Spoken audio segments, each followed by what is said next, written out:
Fresh protests have erupted within the Karnataka Congress after the recent cabinet expansion.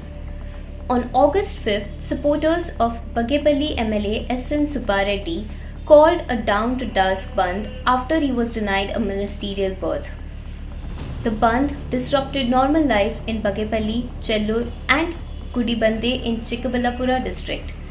Shops remained shut, KSRTC buses were halted, protesters blocked roads with tractors and other vehicles and burnt tires, demanding justice for the three-time MLA.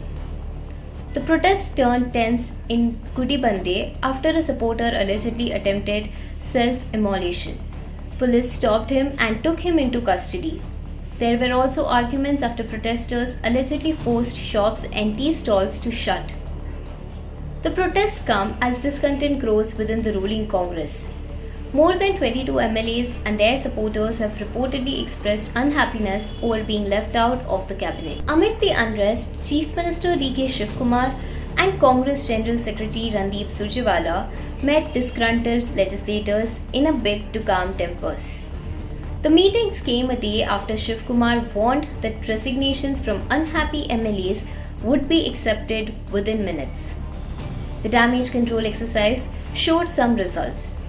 Indi MLA Yashwantaraya Gowda V. Patil withdrew his resignation after meeting Shivkumar. Gubbi MLA S.R. Srinivas also softened his stand after talks with the Chief Minister. Meanwhile, Surjewala is expected to meet former Chief Minister Siddaramaiah.